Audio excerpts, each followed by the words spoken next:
सेठ धनंजय के बड़े लेकिन कम साज सज्जा वाले घर का अंदरूनी दृश्य। शाम हो चुकी है। तेल के दिए ही रोशनी दे रहे हैं। लक्ष्मी दो पीतल की थालियों में दाल और बासी रोटी का अल्पाहार सजा रही हैं। धनंजय हाथ में सिक्के गिनते हुए प्रवेश करता है। बड़बड़ाते हुए, एक और दिन, एक और पैसा बच गया। लक्ष्मी, खाना तैयार है। उम्मीद है कि तुमने दाल में ज्यादा घी नहीं डाला होगा। स्वामी, खाना तैयार है। मैंने आपके कहे अनुसार थोड़ा सा घी ही इस्तेमाल किया है।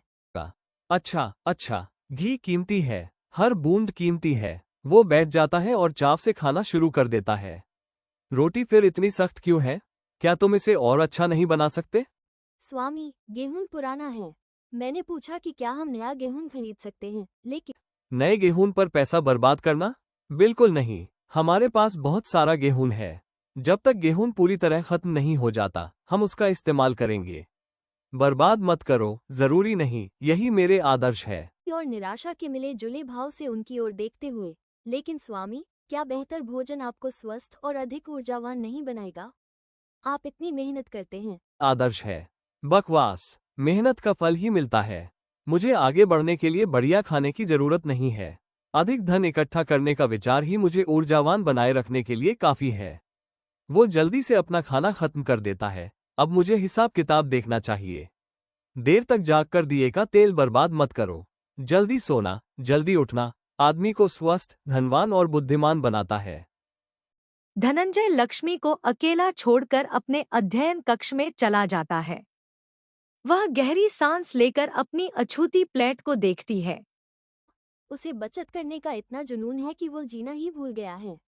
हमारे पास इतना कुछ है, फिर भी हम कंगालों की तरह जीते हैं। मुझे उसका दिल खोलने का कोई रास्ता ढूंढना होगा। वह दीपक बुझा देती है, जिससे कमरा लगभग अंधकार में डूब जाता है। अध्ययन कक्ष से धनंजय के सिक्के गिनने की आवाज आनंदपुर के बाहर एक सूखा फटा हुआ खेत सूरज बेरहमी से तप रहा है। रामदीन और सीता लगभग खाली पड़े कुएं से पानी की बाल्टियां भरकर अपनी खराब होती फसल को सींचने की बेतहाशा कोशिश कर रहे हैं। सीता, कुआं लगभग सूख गया है। हम क्या करेंगे? अगर मानसून जल्दी नहीं आया तो हम सब कुछ खो देंगे। मुझे नहीं पता, रामदीन। हमने बहुत मेहनत की है, लेकिन सूरज बहुत तेज है। धरती बहुत प्यासी है। सेठ धनंजय के खेत में पानी से भरा कुआं है। अगर वे हमें पानी निकालने दें तो शायद हमारी फसल बच जाए। हमने पिछले हफ्ते उससे पूछा था, याद है? उसने मना कर दिया था। उसने कहा कि पानी उसके अपने इस्तेमाल के लिए है और वो एक बूंद भी नहीं दे सकता। वो कंजूस। उसके पास इतना कुछ है, फिर भी वो जरूरतमंदों की मदद करने से इनकार करता है। उसका दिल इस धरती की तरह सूखा है। वे अपना कठिन परिश्रम जारी रखते हैं। उनकी उम्मीद हर गुजरते पल के साथ कम होती जाती है। लक्ष्मी पानी का घड़ा लेकर खेत के किनारे पर आती है। रामदीन, सीता, मैंने तुम्हें इतनी गर्मी में काम करते देखा। प्लीज थोड़ा पानी पी लो। माता जी, आप बहुत दयालु हैं, लेकिन हम स्वीकार नहीं कर सकते। आप सेठ धनंजय की पत्नी हैं। अगर उन्हें पता चलेगा तो वे नाराज हो जाएंगे। P low. इसकी चिंता मत करो, तुम्हारी जरूरत ज्यादा है। Please P low. रामदीन और सीता कृतज्ञतापूर्वक पानी पीते हैं। लक्ष्मी चिंता से सूखी धरती को देखती है। स्थिति बहुत खराब है। क्या आपने सब कुछ करके देख लिया है? हाँ माता जी, हमने बारिश के लिए प्रार्थना की, हमने कुआं खोदा, लेकिन कुछ भी काम नहीं आया। मैं देखूंगी कि मैं क्या कर सकती हूँ। उम्मीद मत खोना। लक्ष्मी गहरी सोच में डूबी अपने घर लौटती है। वह जानती है कि उसे रामदीन और सीता की मदद करने का कोई रास्ता निकालना होगा, लेकिन वह यह भी जानती है कि अपने पति को मनाना कितना मुश्किल होगा। लक्ष्मी, आज मेरा दिन बहुत लाभदायक रहा। मैंने बहुत सारा अनाज सस्ते दामों पर खरीदा। सूखे की वजह से किसान हताश हैं। जब कमी और भी गंभीर हो जाएगी तो मैं इसे और भी ज्यादा कीमत पर बेचूंगा। स्वामी, यह तो चतुराई है। चतुराई? यह अच्छा व्यवसाय है। इसी तरह से धन संचय होता है। कभी भी भावुकता को अपने निर्णय पर हावी न होने दें। स्वामी, मैं सोच रही थी, शायद हमें गरीबों और जरूरतमंदों को कुछ खाना खिलाना चाहिए। खाना खिलाना? बढ़िया खाना बर्बाद करना? किसको? उन आलसी भिखारियों को जो काम करने से मना कर देते हैं? बिल्कुल नहीं। दान मूर्खों के लिए है। लेकिन स्वामी, क्या इससे हमें सौभाग्य नहीं मिलेगा? देवता उदारता की सराहना करते हैं। मैं केवल धन की देवी की पूजा करता हूँ, और वह उन लोगों की सराहना करती है जो जमा करते हैं, न कि उन लोगों की जो अपनी मेहनत की कमाई दान कर देते हैं। तो शायद हम देवी को प्रसन्न करने का कोई और तरीका खोज सकें। ऐसा तरीका जिसमें भोजन देना शामिल न हो। आपके मन में क्या है? मेरे पास एक योजना है, स्वामी। लेकिन आपको मुझ पर भरोसा करना होगा और मेरे निर्देशों का ठीक से पालन करना होगा। मुझे योजनाएं पसंद नहीं हैं। उनमें आमतौर पर पैसा खर्च करना शामिल होता है। स्वामी, इस योजना में हमें एक भी रुपया खर्च नहीं करना पड़ेगा, बल्कि इससे हमारी संपत्ति भी बढ़ सकती है। धनंजय की आंखें अपनी संपत्ति बढ़ने की संभावना से चमक उठती हैं। वह अब सुनने को तैयार है। ठीक है लक्ष्मी, मैं सुन रहा हूँ। तुम्हारी क्या योजना है? हुए, कल मैं चाहती हूँ कि आप घोषणा करें कि आप आनंदपुर के गरीबों को मुफ्त कपड़ा बांटेंगे। मुफ्त कपड़ा? पागल हो क्या? वह कपड़ा बहुत कीमती है। मैं उसे बहुत ज्यादा मुनाफे पर बेचने की योजना बना रहा। मुझे पता है, स्वामी। लेकिन मेरी बात सुनिए। हम कपड़ा तो दे देंगे, लेकिन हम ऐसा इस तरह करेंगे कि इससे हमें और भी ज्यादा फायदा हो। यह कैसे संभव है? स्वामी, बात यह है कि आनंदपुर में हर कोई सूखे से पीड़ित है। नदी ही पानी का एकमात्र स्रोत है। उन्हें पानी ढोने के लिए मजबूर करके हम खुद को लाभ पहुंचाएंगे। वे व्यायाम करके खुद को मजबूत करेंगे और मंदिर में भी पानी रहेगा। तो वे पानी ढोने का काम करते हैं और हमें उदारता का श्रेय मिलता है। और हमने वास्तव में कोई पैसा बर्बाद नहीं किया है। बिल्कुल, स्वामी।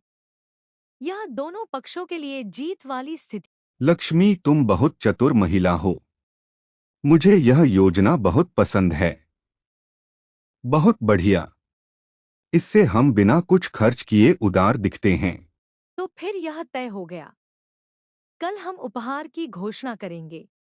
लक्ष्मी जानती हैं कि उनकी योजना तो बस पहला कदम है। उन्हें उम्मीद है कि धनंजय को उदारता के कार्यों में शामिल करके वह धीरे धीरे उसके कंजूस स्वभाव को कम कर सकेंगी और उसकी करुणा को जगा सकेंगी। आनंदपुर के लोगों, आपके सेठ धनंजय ने आपकी पीड़ा सुनी है। मैं जानता हूं कि आप सूखे से पीड़ित हैं, और मैं आपकी मदद करना चाहता हूं। इसलिए मैं सभी जरूरतमंदों को मुफ्त कपड़ा बांट रहा हूं। भीड़ कमजोर स्वर में जयकार करती है। उनके चेहरे थकान से भरे हुए हैं। लेकिन एक शर्त है। आपको मंदिर में नदी से एक बर्तन में पानी लाना होगा। यह आपकी भक्ति और कृतज्ञता दर्शाने के लिए है। भीड़ सहमति में बड़बड़ाती है। वे पहले ही पानी ले जा चुके हैं, इसलिए वे खुशी खुशी ऐसा करने को तैयार हैं। मोहन, कपड़ा बांट दो। लेकिन ध्यान रखना कि हर व्यक्ति को उसका छोटा सा टुकड़ा ही मिले। हम उसे बर्बाद। मोहन लोगों को कपड़े के छोटे छोटे टुकड़े बांटना शुरू करता है। लोग उसे कृतज्ञतापूर्वक स्वीकार करते हैं, लेकिन उनके चेहरों पर निराशा के भाव दिखते हैं।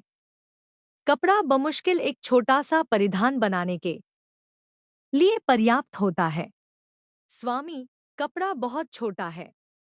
उन्हें बहुत तकलीफ हो रही है। क्या आप उन्हें थोड़ा और नहीं दे सकते? पागल हो क्या?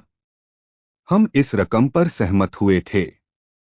मैं इससे ज्यादा नहीं बताऊंगा। तो फिर मैं इसे संभाल लूं।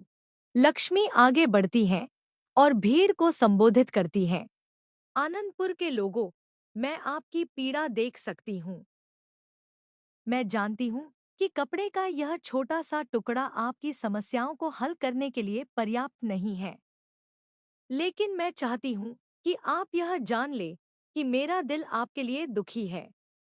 वह रुकती है, फिर दृढ़ निश्चयी भाव से अपनी बात जारी रखती है।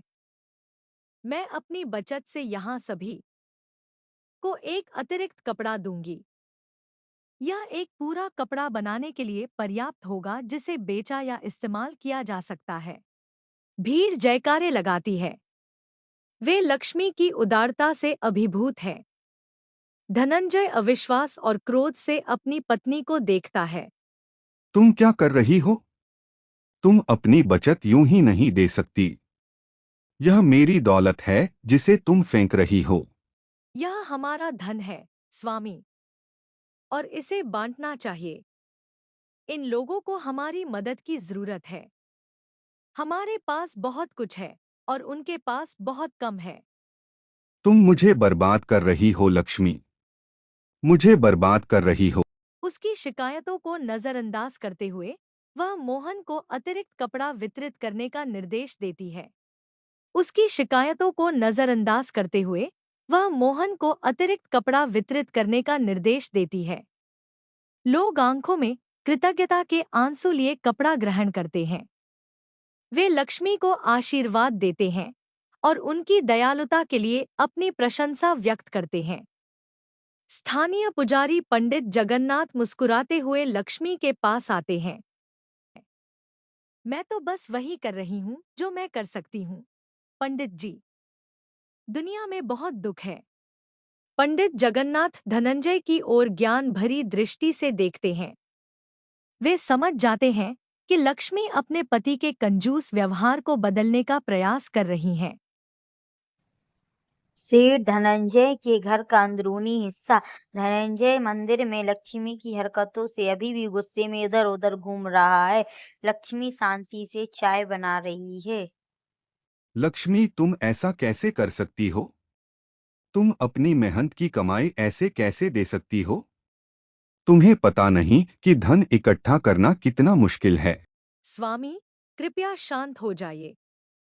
मैं जानती हूँ कि आप परेशान हैं, लेकिन मैंने वही किया जो मुझे सही लगा। है न? यह पागलपन था।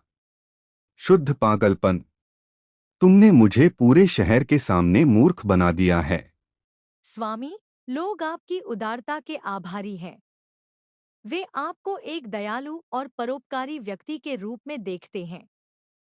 तुम्हारी उदारता के आभारी हैं लक्ष्मी, मेरी नहीं। वे जानते हैं कि मैंने उन्हें बहुत कम पैसे दिए हैं। लेकिन आपने उन्हें कुछ तो दिया, स्वामी। आपने उन्हें उम्मीद दी।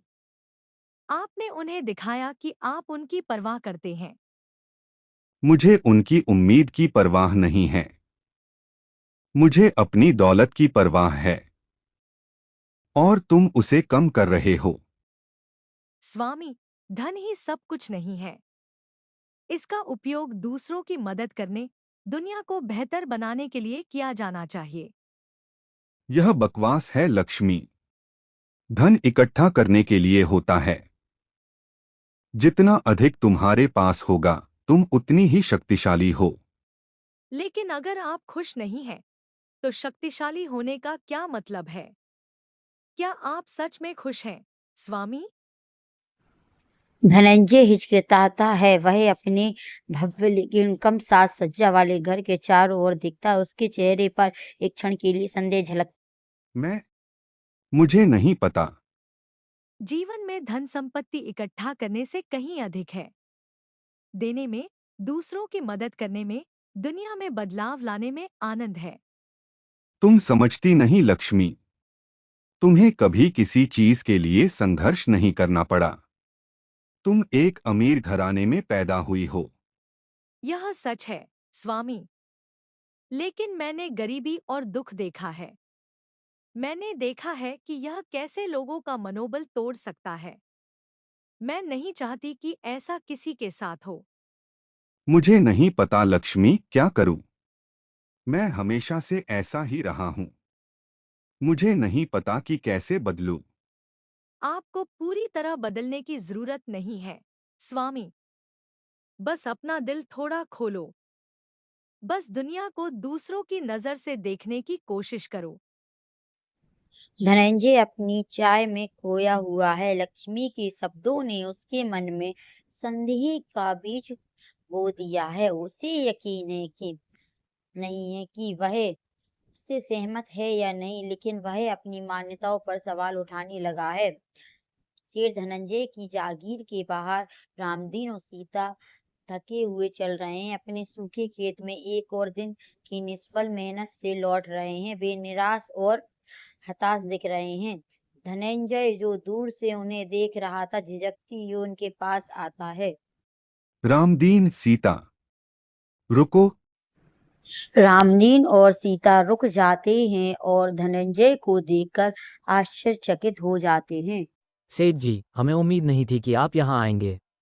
मैं सूखे के बारे में सोच रहा था और आपके खेतों के बारे में भी। कुछ नहीं किया जा सकता सेठ जी।